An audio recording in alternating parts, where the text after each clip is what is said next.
Hello friends, എല്ലാവർക്കും പുതിയൊരു വീഡിയോയിലേക്ക് സ്വാഗതം. ഉപ്പും മുളകും ലൈറ്റ് യൂട്യൂബ് ഫാമിലി എല്ലാവർക്കും അറിയുന്നുണ്ടായിരിക്കും. അച്ഛനും അമ്മയും 4 മക്കളും ഒക്കെ ആയിട്ട് വളരെ ഹാപ്പി ആയിട്ട് പോയിരുന്ന ഒരു ഫാമിലി ആയിരുന്നു അവര്. അങ്ങനെ ഇരിക്കുമ്പോൾ ആദ്യത്തെ കുട്ടിയുടെ വിവാഹം കഴിയുന്നു, രണ്ടാമത്തെ കുട്ടിയുടെ വിവാഹം കഴിയുന്നു. ഇവിടെ യൂട്യൂബ് കാണുന്ന എല്ലാവർക്കും, ഫാമിലി വ്ളോഗ് കാണുന്ന എല്ലാവർക്കും അറിയുന്നുണ്ടായിരിക്കും. ആദ്യത്തെ കുട്ടി ഇഷ്ടപ്പെട്ട ആളുടെ കൂടെ പോകുന്നു, രണ്ടാമത്തെ കുട്ടി ഇഷ്ടപ്പെട്ട ആളോട് കൂടെ പോകുന്നു. അതൊക്കെ അവർ വലിയ വലിയ കണ്ടന്റ് ആയിട്ട് ചെയ്യുന്നു.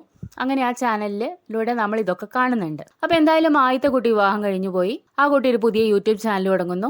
ആ പെൺകുട്ടിക്ക് ആദ്യത്തെ കുട്ടി ഉണ്ടാവുന്നു. ഇപ്പൊ ആ കുട്ടി രണ്ടാമത് പ്രഗ്നന്റ് ആയിരുന്നു. ഒരു 2 മാസമൊക്കെ ആയിട്ടുണ്ടായിരിക്കണം. എന്തായാലും ഇപ്പൊ അത് അബോർഷൻ ആവുന്നു. ഈ അബോർഷൻ ആയതിനെ തുടർന്ന് അവര് ഒരു വ്ളോഗ് ചെയ്തിട്ടുണ്ട്. അല്ലെങ്കിൽ ആ അബോർഷൻ ആയെന്നും അതിനുള്ള കാരണങ്ങളും സങ്കടങ്ങളും ഒക്കെ പറഞ്ഞിട്ട് ഈ പൊന്നു എന്ന് പറയുന്ന കുട്ടി ഒരു വ്ളോഗ് ചെയ്തിട്ടുണ്ട്. ആ വ്ളോഗ് കണ്ടു ഭയങ്കര ദുഃഖത്തോടുകൂടെ അബോർഷൻ ആവാനുണ്ടായ കാര്യങ്ങളും അബോർഷനായതും ആ അബോർഷനായ സമയത്ത് ആ കുട്ടിയുടെ ഹസ്ബൻഡ് കെയർ ചെയ്തതും അങ്ങനത്തെയുള്ള കുറേ കാര്യങ്ങൾ വന്നിരുന്ന് പറയുന്നതാണ്. യൂട്യൂബേഴ്സിനെല്ലാം കണ്ടന്റ് ആണ്. വിവാഹമാണെങ്കിലും പ്രസവമാണെങ്കിലും ഗർഭകാലഘട്ടമാണെങ്കിലും അബോർഷനാണെങ്കിലും വരെ അവർക്കത് കണ്ടന്റ് ആണ്. ഇത് കണ്ടന്റ് അല്ല എങ്കിൽ ഈ വ്യൂവേഴ്സിനോട് പറയാനാണെങ്കിൽ പോലും എന്റെ എല്ലാ കാര്യങ്ങളും വ്യൂവേഴ്സിനോട് ഞാൻ പറയുന്നതാണ്. അതുകൊണ്ട് ഞാൻ ഇതും അവരോട് പറയണ്ടേ, അല്ലെങ്കിൽ അവരെന്നോട് ഇതെന്താ പറയാന്ന് ചോദിച്ചാൽ ഞാൻ എന്ത് മറുപടി പറയും എന്നൊക്കെ ആണെങ്കിൽ ഒരു 5 മിനിറ്റ് കൊണ്ട് പറഞ്ഞു തീരാവുന്ന ഒരു കാര്യം മാത്രമേ ഉള്ളൂ. ഇത് വന്നിട്ട് പറയാം, ഞാൻ പ്രഗ്നന്റ് ആയിരുന്നു എന്ന് അറിയാലോ, എനിക്ക് അബോർഷൻ ആയിപ്പോയി, ഭയങ്കര സങ്കടമായിപ്പോയി, ഇന്ന കാരണം കൊണ്ടാണ് അബോർഷൻ ആയത്, എനിക്ക് നല്ല വിഷമമുണ്ട് ഇതിനെ കുറിച്ച് പറയാൻ,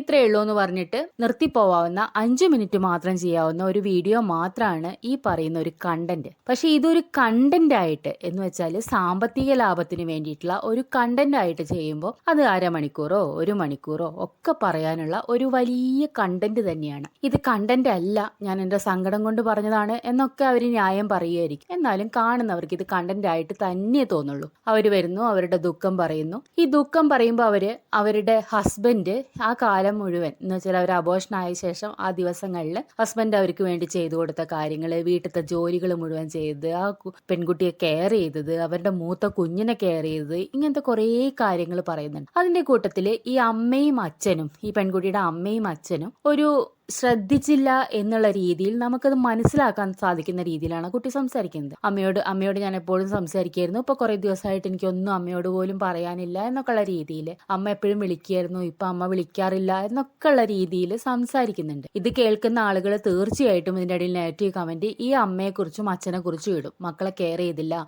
എന്നൊക്കെയുള്ള രീതിയിലുള്ള മോശമായിട്ടുള്ള കമന്റുകൾ ഇടും. ഒരുപാട് കമന്റുകൾ അതിന്റെ ഇടയിലുണ്ട്. ഒന്നാമത്തെ കമന്റ് എന്ന് പറയുന്നത്, ഈ 2 മാസമൊക്കെ ആവുമ്പോഴേക്കും അല്ലെങ്കിൽ പ്രഗ്നന്റ് ആയി 1 മാസമൊക്കെ ആവുമ്പോഴേക്കും നിങ്ങൾ ഇത് എന്തിനാണ് യൂവേഴ്സിനോട് വന്നിട്ട് പറയാൻ നിൽക്കുന്നത്? കുറച്ച് കഴിഞ്ഞിട്ടൊക്കെ 2-3 മാസമായിട്ട് പറഞ്ഞാൽ പോരെ എന്നുള്ള ഒരുപാട് കമന്റുകൾ അതിന്റെ അടിയിലുണ്ട്. നമ്മൾ പണ്ടൊക്കെ ഈ പ്രഗ്നൻസി ഒരു 3 മാസം കഴിയുന്നവരെ ആരോടും പറയില്ല. നമ്മൾ അടുത്തുള്ള കുറച്ച് ആളുകളോടാണെങ്കിലും പറയില്ല. അപ്പൊ ആദ്യത്തെ ഒരു 3 മാസം എന്ന് പറഞ്ഞാൽ അബോർഷൻ ആവാനൊക്കെയുള്ള സാധ്യത വളരെ കൂടുതലാണ്. അതുകൊണ്ട് കഴിയുന്നതും നമ്മൾ അതിനൊരു ഉറപ്പ് വരുന്നത് വരെ, അത് ഒരു ഗർഭാശയ ഭിത്തിയിൽ പറ്റിപ്പിടിച്ച് വളരുന്ന ഒരു ഭ്രൂണാണ്. അപ്പൊ അതിനൊരു ഉറപ്പ് വരുന്നത് വരെ നമ്മൾ ആദ്യത്തെ 2-3 മാസം ആരോടും പറയുക പോലും ചെയ്യില്ല. അത് അത്രയും ഉറപ്പായ ശേഷം അത് വളരെ ആരോഗ്യമുള്ള ഒരു ഗർഭമാണ്, അല്ലെങ്കിൽ അത് നിലനിന്ന് പോകുന്ന ഒന്നാണ് എന്നൊക്കെ അറിഞ്ഞ ശേഷമാണ് നമ്മൾ ഒരാളോട് പണ്ട് പറയുക. ഒരു 3 മാസമൊക്കെ കഴിയുമ്പോഴാണ് പറയുക. ഇപ്പോഴുള്ള യൂട്യൂബേഴ്സ് എന്ന് പറഞ്ഞാൽ ആദ്യത്തെ ഒരാഴ്ച കൊണ്ട് തന്നെ, പണ്ടത്തെ പോലെയൊന്നുമല്ല. പണ്ട് 1 മാസം കഴിഞ്ഞ് നമ്മൾ പീരിയഡ്സ് ആയില്ലെങ്കിലാണ് അയ്യോ ഗർഭം ഉണ്ടോ എന്നൊക്കെ ആലോചിക്കുന്നത് തന്നെ. ഇപ്പോൾ എന്ന് പറഞ്ഞാൽ അങ്ങനെയല്ല. നമ്മൾ ആദ്യത്തെ ആഴ്ചയിലോ 2-ാമത്തെ ആഴ്ചയിലോ തന്നെ നമ്മളൊരു കിറ്റ് വാങ്ങി ടെസ്റ്റ് ചെയ്താൽ നമുക്ക് ഗർഭം ഉണ്ടോ ഇല്ലയെന്ന് അറിയാൻ പറ്റും. അതോടുകൂടെ പിന്നെ നമ്മൾ ആ കിറ്റ് കൊണ്ടുപോയിട്ട് അല്ലെങ്കിൽ ആ പ്രഗ്നൻസി ടെസ്റ്റ് ചെയ്ത സംഭവം കൊണ്ടുപോയിട്ട് നമ്മളെ പാരന്റ്സിനെ കാണിക്കുന്നു, ഹസ്ബൻഡിനെ കാണിക്കുന്നു, മക്കളെ കാണിക്കുന്നു, സിസ്റ്റേഴ്സിനെ കാണിക്കുന്നു, ബ്രദേഴ്സിനെ കാണിക്കുന്നു. എന്നിട്ട് അവരുടെ എക്സ്പ്രഷൻ മുഴുവൻ എടുക്കുന്നു, സന്തോഷം പങ്കുവെക്കുന്നു, യൂട്യൂബിൽ ഇടുന്നു. ഇതൊക്കെ ഇപ്പോൾ ഒരു വലിയ ചടങ്ങാണ്. ഈ പ്രഗ്നൻസി എന്ന് പറയുന്നത് വലിയ ചടങ്ങാണ്. ഇതിൽ കുറേ ഫേക്ക് ഉണ്ട് എന്ന് പണ്ട് നമ്മൾ ആരോടെങ്കിലും പറയും, അല്ലെങ്കിൽ വീട്ടിൽ പറയും പ്രഗ്നന്റ് ആണെന്ന് പറയും, എല്ലാവരും സന്തോഷിക്കും, ഇല്ല ഒന്നും പറയുന്നില്ല. പക്ഷെ ഇപ്പോൾ എന്ന് പറഞ്ഞാൽ ഇത് വലിയൊരു കണ്ടന്റ് ആക്കി എല്ലാവരും സന്തോഷിക്കുന്നു, എടുത്തു പൊക്കുന്നു, വട്ടം കറക്കുന്നു. നമ്മൾ ഈ അയലത്തെ അദ്ദേഹം സിനിമയിൽ കണ്ടിട്ടില്ലേ, ഗൗതമി ജയറാമിനോട് പറയുന്നുണ്ട്, ഞാൻ കരുതിയത് ഞാൻ ഗർഭിണിയായി എന്ന് അറിയുമ്പോൾ ചേട്ടൻ എന്നെ അടുത്ത് വട്ടം കറക്കുന്നായിരുന്നു എന്ന് കരുതിയിരുന്നെന്നൊക്കെ പറയുന്നുണ്ട്. അപ്പൊ അതുപോലത്തെ ഒരു രീതിയാണ് ഇപ്പോൾ ഉള്ളതെന്ന് പറയുന്നത്. ഇത് ഫേക്ക് ആണ് എന്നുള്ളതിന്റെ, ഇതിൽ മിക്കതും ഫേക്ക് ആണ് എന്നുള്ളതിന്റെ ഉദാഹരണമാണ് നമ്മളെ മൃദുല എന്ന് പറയുന്ന വ്ളോഗർ. നമുക്കറിയാം പ്രവീൺ പ്രണവ്, അവരുടെ പ്രഗ്നൻസി വ്ളോഗൊക്കെ നമ്മൾ കണ്ടിട്ടുള്ളതാണ്. ഈ മൃദുല ഗർഭിണിയാണെന്ന് അറിയുന്നു, ഈ പറയുന്ന സംഭവം, ഈ പ്രഗ്നൻസി ടെസ്റ്റ് ചെയ്ത സംഭവം കൊണ്ടുപോയിട്ട് അമ്മയ്ക്ക് കാണിക്കുന്നു, അച്ഛന് കാണിക്കുന്നു, അച്ഛൻ എക്സ്പ്രഷൻ ഇടുന്നു, അമ്മ എക്സ്പ്രഷൻ ഇടുന്നു, സന്തോഷിക്കുന്നു. എന്നിട്ട് കുറച്ച് ദിവസം കഴിഞ്ഞപ്പോൾ ഇവര് തമ്മിലുള്ള അടിയാണ് കാണുന്നത്. അച്ഛൻ പിടിച്ച് തള്ളി ഗർഭിണിയായ മൃദുലാൻ ചവിട്ടി ഓടിച്ചു ഇടിച്ചു എന്നൊക്കെ പറഞ്ഞിട്ട് അവർ ഒരുപാട് വീഡിയോ ചെയ്യുന്നു. അപ്പൊ ആ ഗർഭകാലത്ത് അവർ കാണിച്ച സന്തോഷവും ഈ അച്ഛനും അമ്മയും കാട്ടിക്കൂട്ടിയിട്ടുള്ള ആക്ടിവിറ്റിയും അല്ലെങ്കിൽ അവരുടെ ഡ്രാമയും ഒക്കെ അതൊക്കെ വെറും ഡ്രാമ മാത്രമായിരുന്നു നമ്മൾ തിരിച്ചറിയാണ്. ഇത് മിക്കതും ഇവർ കണ്ടന്റിന് വേണ്ടി ചെയ്യുന്നതാണെന്നും ഇത് മുഴുവൻ ഫേക്ക് ആണെന്നും നമ്മൾ തിരിച്ചറിയാണ്. അപ്പൊ തീർച്ചയായിട്ടും ഈ പറയുന്ന പൊന്നൂസ് ഇങ്ങനെ വ്ളോഗ് ഇട്ട സമയത്ത് എല്ലാവരും അതിന്റെ അടിയിൽ കമന്റ് ചെയ്തിട്ടുണ്ട്. നിങ്ങൾക്കൊരു 3 മാസമെങ്കിലും ആയിട്ട് ഇത് ആളുകളോട് പറഞ്ഞാൽ പോരെ, എന്തിനാണ് ഇപ്പോഴേ പറഞ്ഞിട്ട് ഇങ്ങനെ അബോർഷനാവുമ്പോൾ വന്നിരുന്ന് വിഷമിക്കേണ്ട കാര്യം എന്ന് ഒന്ന് ആലോചിച്ച് നോക്കൂ. ഈ കുട്ടിയുടെ ആദ്യത്തെ പ്രസവം കഴിഞ്ഞു, കുട്ടി ഉണ്ടായി, കുട്ടി നല്ല സന്തോഷമായിട്ട് വളരുന്നു. ഇവർക്ക് രണ്ടാമത്തെ ബേബീനെ കുറിച്ച് പ്ലാനിങ്ങേ ഉണ്ടായിരുന്നില്ല. പക്ഷെ ഒരു വീടൊക്കെ വെച്ച ശേഷം വേണം അടുത്ത ബേബി എന്നായിരുന്നു ഇവരുടെ പ്ലാൻ എന്നൊക്കെ ഈ വ്ളോഗിൽ പറയുന്നുണ്ട്. എന്നിട്ട് ഈ കുട്ടി വീണ്ടും രണ്ടാമത് ഗർഭിണിയാവുന്നു. അത് ഒരു 1, 2, 3 മാസം കഴിഞ്ഞ് സ്കാനിങ് ഒക്കെ കഴിഞ്ഞ് ആ ബേബി നല്ല ഹെൽത്തി ആണോ, അതിന് ഹാർട്ട് ബീറ്റ് ഉണ്ടോ, അതിന് വൈകല്യങ്ങൾ ഒക്കെ തീരുമാനിച്ച ശേഷമേ നമ്മൾ ആ പ്രഗ്നൻസി മുന്നോട്ട് കൊണ്ടുപോകണോ എന്ന് പോലും ചിന്തിക്കുള്ളൂ. അപ്പോഴേക്കും ഈ പെൺകുട്ടി ഈ പ്രഗ്നൻസി ഭയങ്കരമായിട്ട് ഹൃദയത്തിലേറ്റുന്നു. എന്റെ ഉണ്ണി വയറ്റിൽ വളരുന്നു, എന്റെ ഉണ്ണി അങ്ങനെ, എന്റെ ഉണ്ണി ഇങ്ങനെ, മോൾ ഉണ്ണിയെ കുറിച്ച് അന്വേഷിക്കുന്നു, ഇങ്ങനത്തെ ഒക്കെ വ്ളോഗുകൾ ചെയ്യാണ്. അല്ലെങ്കിൽ അബോർഷൻ ആയി കഴിയുമ്പോൾ വന്നിരുന്ന് കരയാണ്. ഏറ്റവും വ്യക്തിപരമായിട്ടുള്ളൊരു കാര്യം, ആ കുട്ടി അബോർഷനായി പോയതിൽ വിഷമമില്ല ഒന്നുമല്ല പറയുന്നത്. പക്ഷെ ഇതൊക്കെ ഏറ്റവും പ്രൈവറ്റ് ആയിട്ടുള്ളൊരു കാര്യമാണ്. ഇത് സങ്കടം ഉണ്ട് എന്ന് വെച്ചാൽ സ്വന്തം ഹസ്ബൻഡിനോടോ സ്വന്തം സഹോദരിയോടോ അല്ലെങ്കിൽ അച്ഛനോടോ അമ്മയോടോ പറഞ്ഞിട്ട് നമ്മൾ കരയുന്നത് പോലെയാണോ ഈ ലക്ഷക്കണക്കിന് ആളുകളുടെ മുന്നിൽ അല്ലെങ്കിൽ ലക്ഷക്കണക്കിന് ആളുകൾ കാണുന്നതിന് വേണ്ടിയിട്ട് ഒരു ക്യാമറ വെച്ചിട്ട് ഇത് മുഴുവൻ ഷൂട്ട് ചെയ്ത് ഇത് മുഴുവൻ കരഞ്ഞ് വിഷമങ്ങൾ മുഴുവൻ പറഞ്ഞിട്ട് അങ്ങനെ ഒരു വ്ളോഗ് ഇടുന്നതിന്റെ ഉദ്ദേശം എന്താണ്? അതൊരു കണ്ടന്റ് എന്നുള്ളത് മാത്രമാണ്. ഇനി അത് കണ്ടന്റ് അല്ല, എന്റെ വിഷമം ഞാൻ പ്രേക്ഷകരോട് പറഞ്ഞു, അല്ലെങ്കിൽ എന്റെ വ്യൂവേഴ്സിന് എന്നോട് അത്രയും ഇഷ്ടമുണ്ട്, അതുകൊണ്ട് എനിക്ക് അവരോട് പറയാതിരിക്കാൻ പറ്റില്ല, അല്ലെങ്കിൽ എന്റെ സമാധാനത്തിനാണ് ഞാൻ പറയുന്നത്, അതൊക്കെ സമ്മതിക്കാം. നിങ്ങൾ അതിന്റെ മോണിറ്റൈസേഷൻ എന്ന് പറയുന്ന സാധനം ഓഫാക്കിയിട്ടാണ് അത് ചെയ്യുന്നത് വെച്ചാൽ അത് ഓക്കെ ആയിട്ടുള്ള കാര്യമാണ്. നിങ്ങളെ സങ്കടം പറയാനാണ് നിങ്ങൾ വ്യൂവേഴ്സ് അല്ലെങ്കിൽ വ്യൂവേഴ്സിനോട് പറയുന്നത്, നിങ്ങൾക്ക് സമാധാനമാണ് എന്ന് ഞങ്ങൾ വിശ്വസിക്കും. പിന്നെ ഇപ്പോൾ ഇങ്ങനെയൊരു വ്ളോഗ് വന്നു, അപ്പോൾ അതിൽ പലപ്പോഴും അമ്മയും അച്ഛനെയൊക്കെ കുറ്റപ്പെടുന്ന രീതിയിൽ ആ വ്ളോഗ് കണ്ടാൽ നമുക്ക് ഫീൽ ചെയ്യും. അച്ഛനും അമ്മയും ശ്രദ്ധിച്ചില്ല എന്നുള്ള രീതിയിൽ, കാര്യങ്ങൾ ചെയ്തു തന്നില്ല എന്നുള്ള രീതിയിൽ, അല്ലെങ്കിൽ ആദ്യത്തെ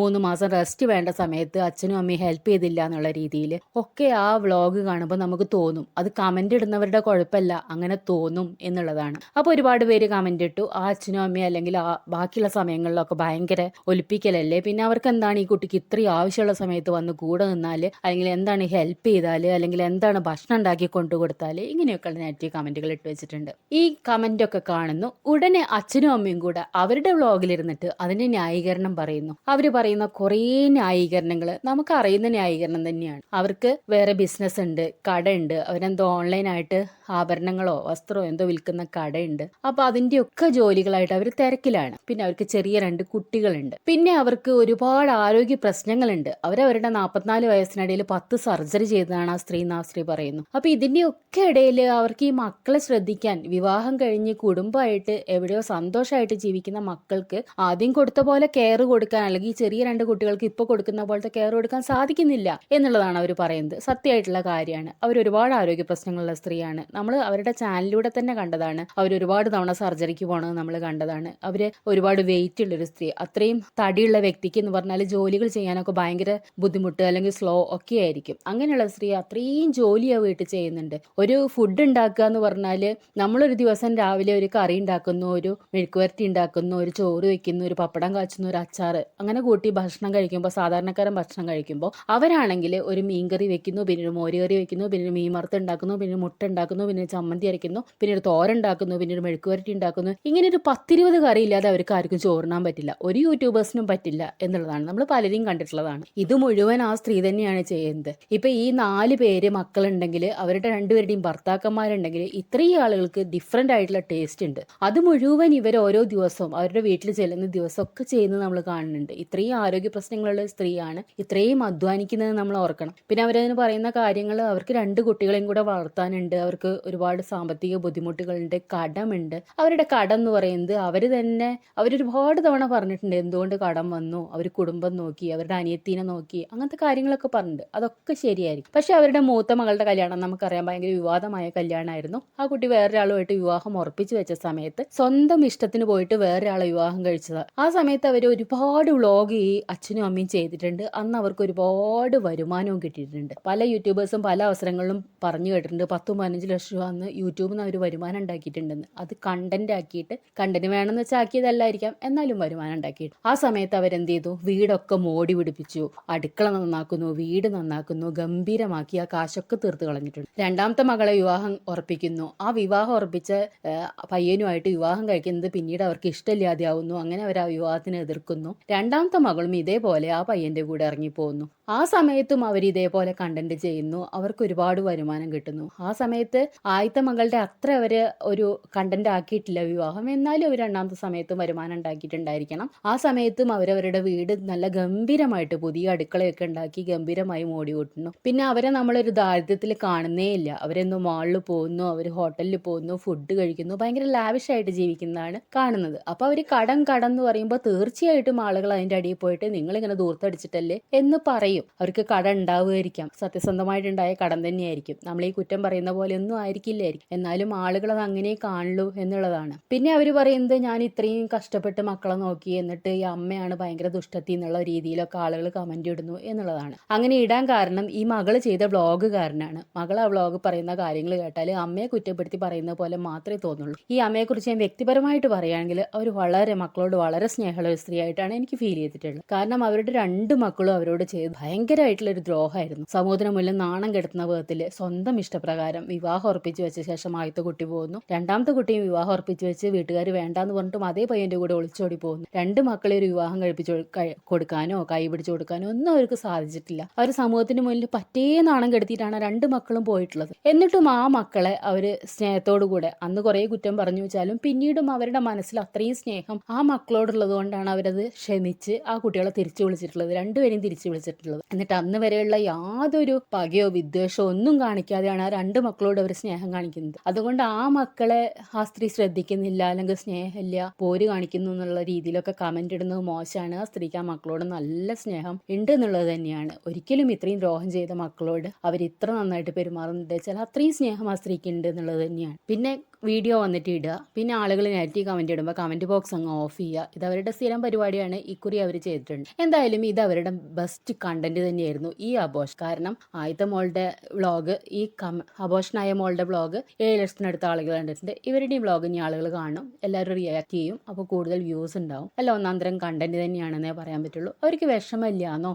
ആർക്കെങ്കിലും ഈ അവസ്ഥ വരില്ലാന്നോ, എനിക്കോ അല്ലെങ്കിൽ നിങ്ങൾക്കോ ആർക്കും ഈ അവസ്ഥ വരില്ല, അങ്ങനെയൊന്നും ചിന്തിച്ചിട്ടല്ല ഇത് പറയുന്നത്. പക്ഷെ ഇതൊക്കെ ഒരു കണ്ടന്റ് ആയിട്ട് ചെയ്യുമ്പോൾ നമ്മൾ പറഞ്ഞു പോകുന്നതാണ്. ഇതെന്തോ വലിയ, ഇത് കാണുന്നവരുടെയും കമന്റ് ഇടുന്നവരുടെയും വലിയ കുറ്റമാണെന്നുള്ള രീതിയിലൊക്കെ ഇവർ വ്ളോഗ് ചെയ്യുമ്പോൾ, ഇത് നിങ്ങൾ സോഷ്യൽ മീഡിയയിൽ കൊണ്ടുവന്ന് ഇട്ടിട്ടല്ലേ ആളുകൾ കമന്റ് പറയുന്നത്. അത്രയും പേഴ്സണൽ ആയിട്ട് ഉള്ള കാര്യങ്ങൾ പോലും സോഷ്യൽ മീഡിയയിൽ കൊണ്ടുവന്ന് ഇടുമ്പോൾ ആളുകൾ കമന്റ് പറയും. അത്ര ഇതിൽ സംഭവിച്ചിട്ടുള്ളൂ എന്നുള്ളതാണ്. ഒരു അബോർഷൻ എന്ന് പറയുന്നത് ഭയങ്കര വിഷമമുണ്ടാക്കുന്ന കാര്യം തന്നെയാണ്. ചിലപ്പോൾ ആളുകൾ ഭയങ്കര ഇമോഷണൽ ആയിട്ടുള്ള ആളുകൾ ഒരു പ്രഗ്നൻസി ഉണ്ടാവുമ്പോൾ തന്നെ ആ കുട്ടിയെക്കുറിച്ച് സ്വപ്നം കാണുക, ആ കുട്ടിയെക്കുറിച്ച് അത്രയും ഡീപ്പായിട്ട് ചിന്തിക്കുകയൊക്കെ ചെയ്യുന്നുണ്ടായിരിക്കും, അത്രയും ഫീൽ ചെയ്യുന്നുണ്ടായിരിക്കും. പക്ഷെ ഇത് ഇത്രയും സോഷ്യൽ മീഡിയയുടെ മുന്നിൽ നമ്മൾക്ക് കാണുമ്പോൾ അവർ നമ്മളോട് സംസാരിക്കുന്ന പോലെയാണ് തോന്നുന്നത്. എല്ലാ ആളുകൾക്കും എല്ലാ വ്ളോഗും കാണുമ്പോൾ നമ്മളോട്, വ്യൂവേഴ്സിനോട് സംസാരിക്കുന്ന പോലെ തോന്നും. അത് കണ്ടിട്ട് സങ്കടപ്പെടുന്ന ഒരുപാട് പേരുണ്ട്. പക്ഷെ അവരെ കുറിച്ചൊന്ന് ചിന്തിച്ചു നോക്കൂ. അവര് ഒരു ക്യാമറ ഓൺ ചെയ്ത് വെച്ചിട്ട് അതിന്റെ മുന്നിൽ വന്ന് നിന്നിട്ട് ആദ്യം മുതൽ